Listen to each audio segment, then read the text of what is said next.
আসসালামু আলাইকুম ওয়া রাহমাতুল্লাহি ওয়া বারাকাতুহু। আলহামদুলিল্লাহি রাব্বিল আলামিন ওয়াসসালাতু ওয়াসসালামু আলা রাসূলিহিল কারীম।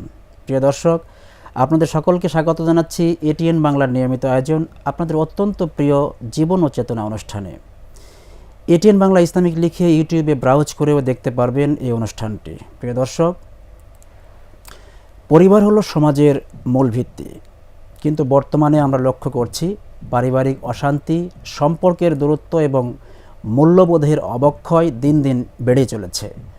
আজকে আমরা আলোচনা করব ইসলামের দৃষ্টিতে একটি আদর্শ পরিবার কেমন হওয়া উচিত এবং এই আধুনিক সমস্যাগুলোকে কিভাবে সমাধান করা যায়।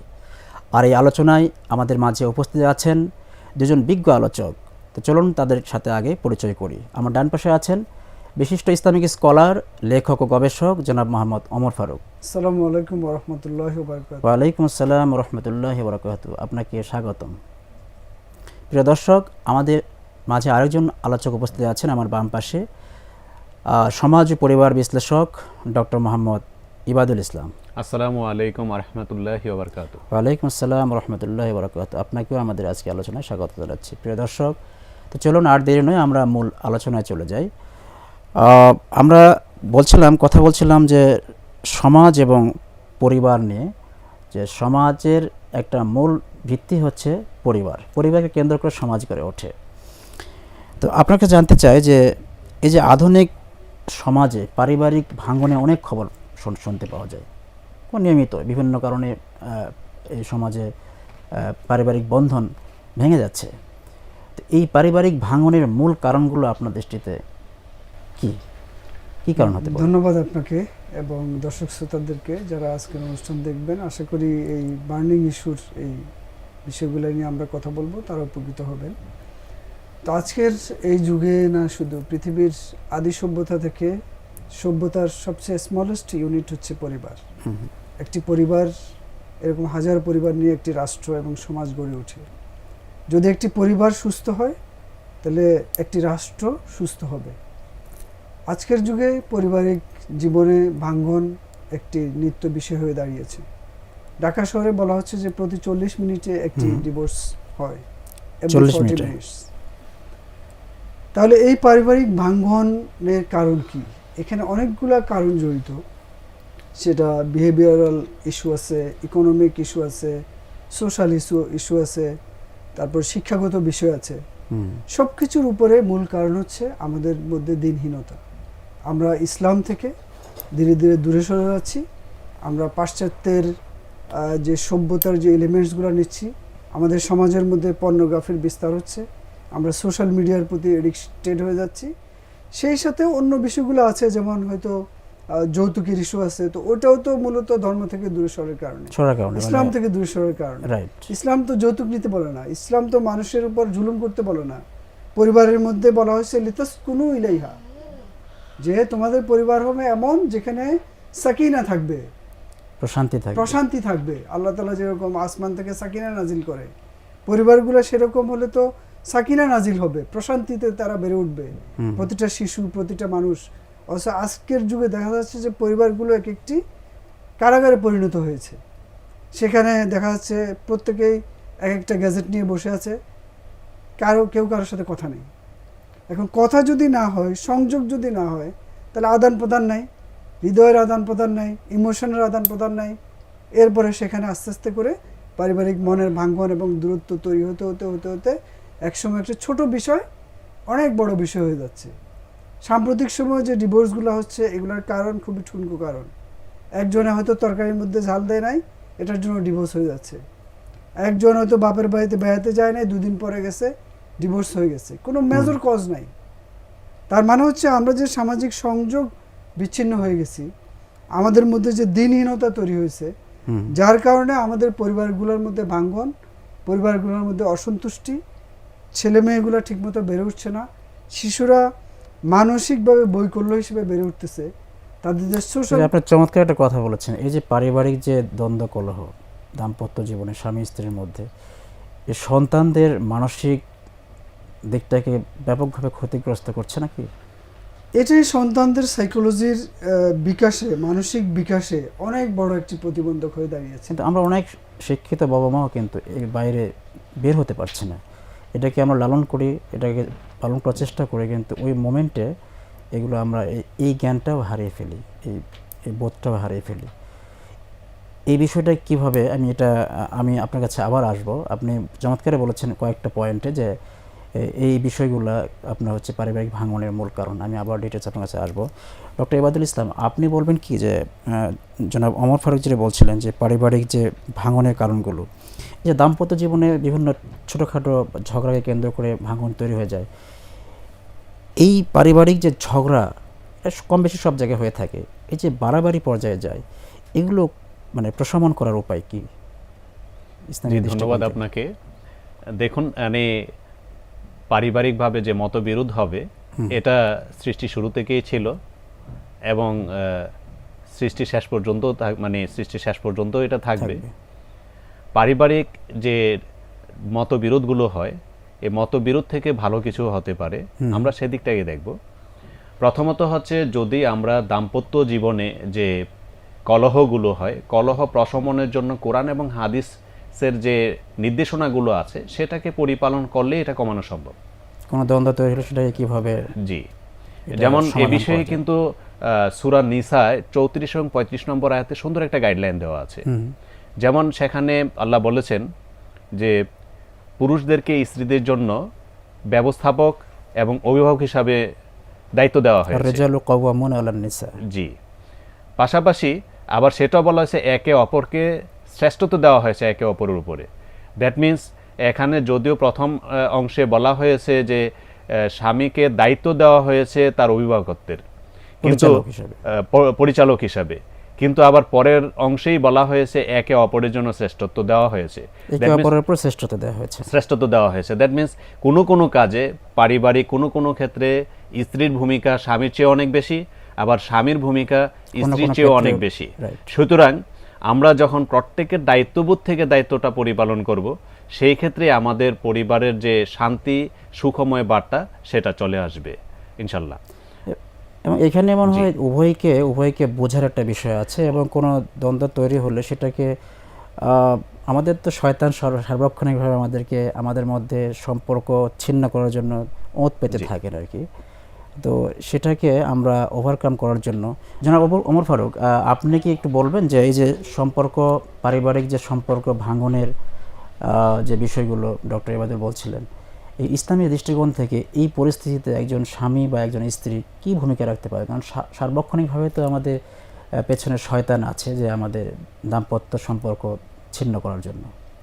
ধন্যবাদ আপনাকে। আসলে এই বিষয়টি যেহেতু আমরা মানুষ, আল্লাহর পক্ষ থেকে আমাদের জন্য যে ওহী নাজিল হয়েছে আমরা সেখান থেকে দেখি, সেখানে অনেক সুপার মেথড দেওয়া হয়েছে খুব কম কথায়। ইসলামের পারিবারিক সিস্টেম বা যে কোনো সিস্টেমকে এক্সিস্ট করার জন্য সবচেয়ে বড় যে বিষয়টা বলা হয়েছে ফাসাবরুন জামিল, সবর।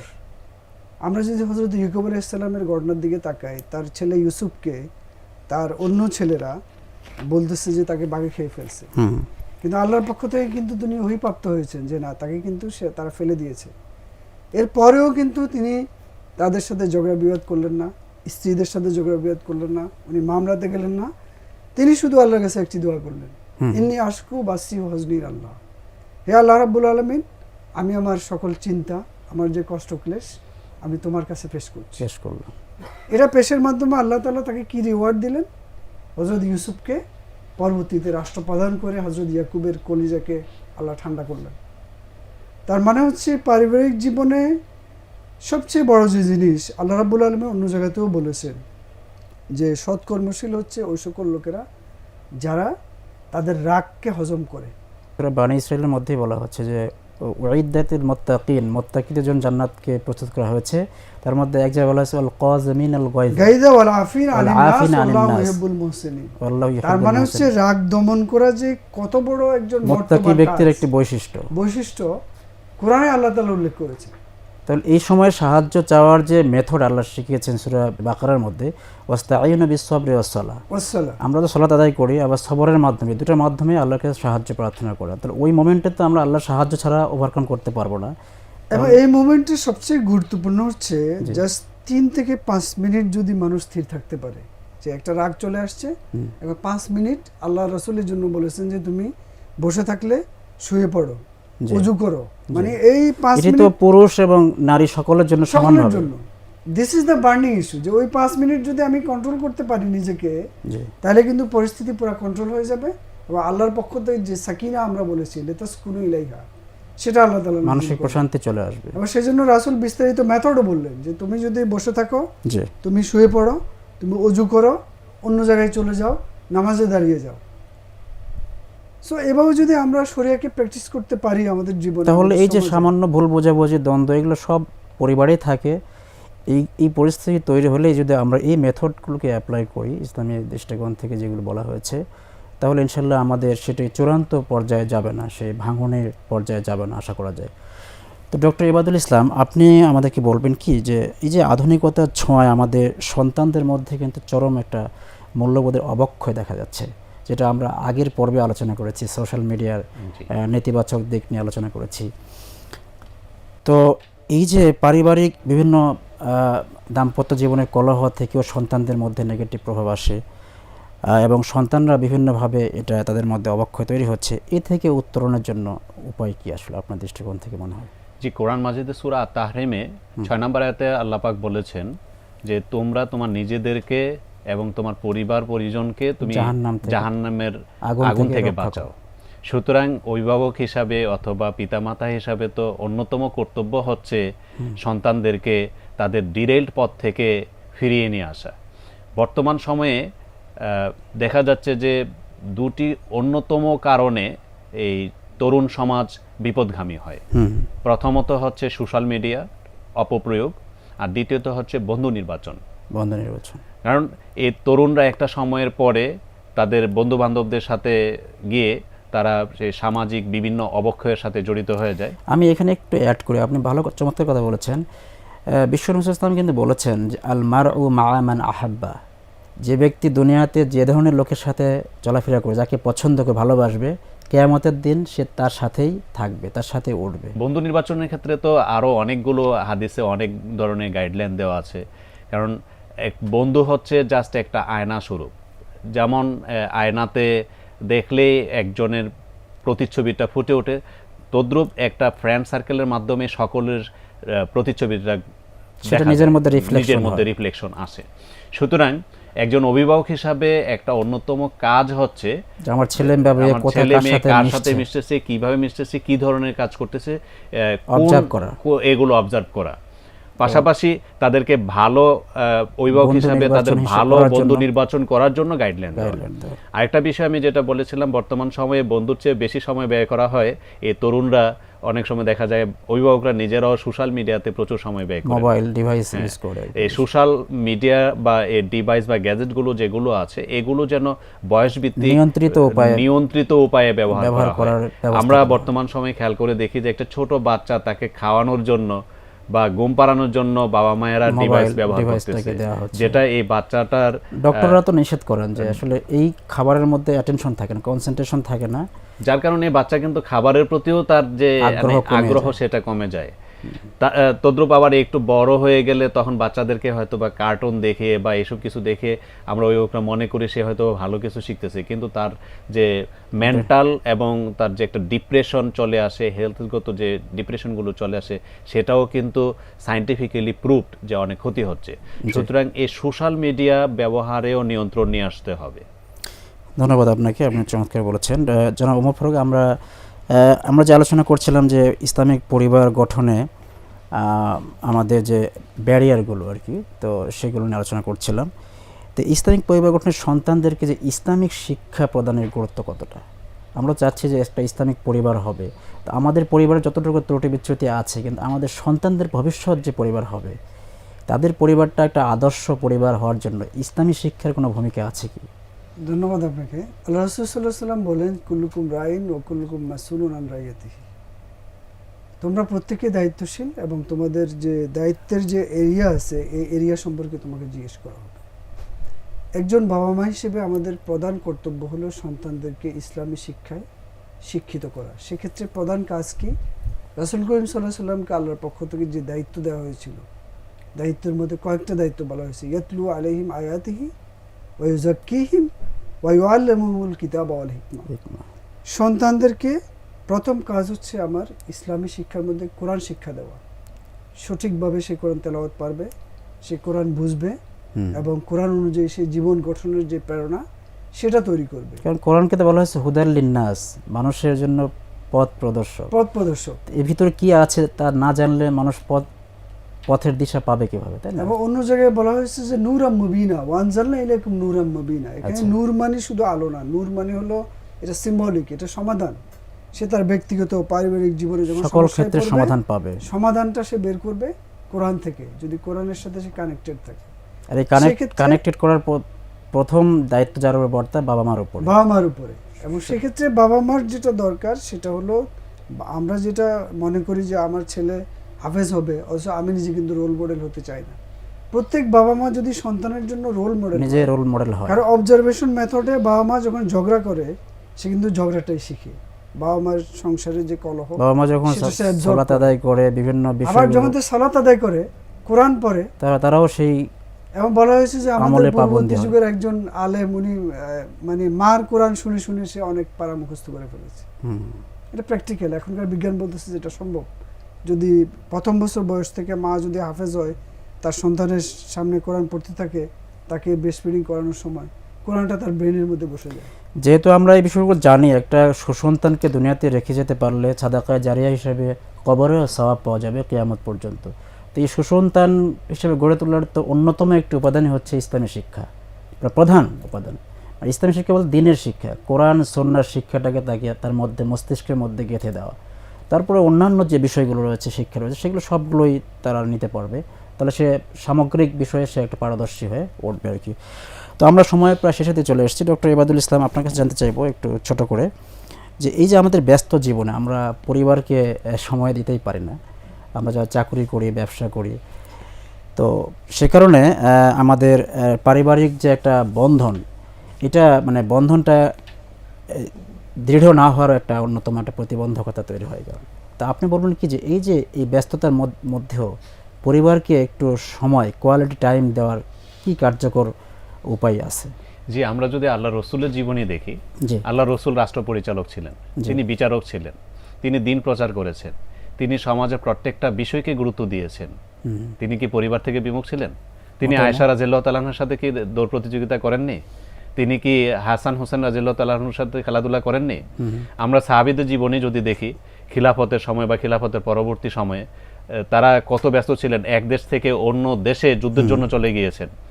কিন্তু তাদের সন্তানদের কাছ থেকে আমরা যদি তথ্য পাই, যে আমরা ইতিহাস থেকে দেখতে পারি, তারা বলেন তাদের সন্তানরা তাদের শরীরে ঘ্রাণ পাচ্ছেন। সুতরাং এত ব্যস্ততার মধ্যেও আল্লাহ রসুল এবং সাহাবী ইগণ এইভাবে পরিবারের প্রতি সময় দিতে পারছেন। আমাদের এই ব্যস্ততার সময়ের মধ্যে আমরা এটা অবশ্যই বের করে নিতে হবে। এবং আমাদের এই ব্যস্ততার সময়ের মধ্যে আমরা দিনে কি একবারও ঘরে ফিরি না? ঘরে ফিরলে আমরা একসাথে কেন একটু কোয়ালিটি টাইম সময় দিচ্ছি না? আমরা কেন সন্তানদের সাথে তাদের কষ্টের বিষয়গুলো, তাদের সুখের বিষয়গুলো আমরা শেয়ার করি না?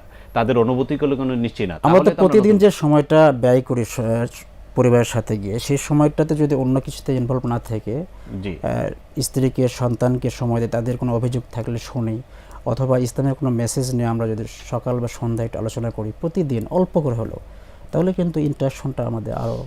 যে পাশাপাশি আমাদের পরিবারটাকে ইসলামিক বিধান মোতাবেক যদি আমরা পরিচালনা করতে পারি, যেমন আমরা পুরুষরা তো অবশ্যই জামাতে নামাজ পড়বো, কিন্তু বাকি নামাজ বা নফল নামাজগুলো যদি ঘরে আমরা চালু করি এবং স্ত্রীর পাশাপাশি যদি পাশে দাঁড়িয়েও যদি আমরা নামাজ পড়ি, সেও নামাজ উদ্বুদ্ধ হচ্ছে, আমরা দোয়াগুলো যদি একসাথে পড়ি, আমলগুলো একসাথে করি। যেমন আল্লাহ পাক তো কোরআনে অনেকগুলো দোয়া শিখিয়ে দিয়েছেন। যেমন সূরা ইব্রাহিমে আল্লাহ পাক বলেছেন, ইব্রাহিম আলাইহিস সালাম বলেছিলেন, হে আল্লাহ, আমাকে সালাত কায়েমকারী হিসাবে কবুল করো এবং আমাদের বংশধরদের মধ্য থেকে। আবার সূরা ফুরকানে আমরা যে দোয়াটা সবসময় সচরাচর সবাই জানি, রব্বানা হাবলানা মিন আজওয়াজিনা ওয়া যুররিয়াতিনা কুররাতা আয়ুনিন ওয়াজআলনা লিল মুত্তাকিনা ইমামা। এখানেও তো সন্তানদের জন্য, স্ত্রী পরিবারের জন্য দোয়া আল্লাহ পাক শিখিয়ে দিয়েছেন। আমরা এগুলো যদি নিয়মিত চর্চা করি, অবশ্যই আল্লাহ পাক আসমান থেকে সে ফয়সালা আমাদের জন্য করে দিবেন। শুকরান, জাযাকাল্লাহ। আপনাদের দুজনকেই অত্যন্ত ধন্যবাদ জানাচ্ছি। আপনারা খুব সুন্দরভাবে আজকের টপিকের উপরে উপস্থাপন করেছেন আপনাদের বক্তব্য। আশা করি আমাদের দর্শক শ্রোতারা এখান থেকে উপকৃত হবেন। প্রিয় দর্শক, একটি সুন্দর পরিবার শুধু দুনিয়ার শান্তি নয়, এটি আখেরাতের সফলতারও পথ। যে পরিবারে ভালোবাসা থাকে, যে পরিবারে সহানুভূতি থাকে, যে পরিবারে আল্লাহর ভয় থাকে, প্রকৃত অর্থে সেই পরিবারই সফল পরিবার। তাই আসুন আমরা আমাদের পরিবারকে ইসলামের আলোকে গড়ে তোলার চেষ্টা করি। আল্লাহ আমাদের পরিবারগুলোকে শান্তি এবং বারাকায় ভরিয়ে দিন। আল্লাহ আমাদের সকলকে সুস্থ রাখুন, হায়াতে তৈয়বা দান করুন, সে আশা এবং আবেদন রেখে আজকের মতো এখানে বিদায় নিচ্ছি। সুবহানাকা আল্লাহুম্মা বিহামদিকা আশহাদু আল্লা ইলাহা ইল্লা আনতা আস্তাগফিরুকা ওয়া আতুবু ইলাইক।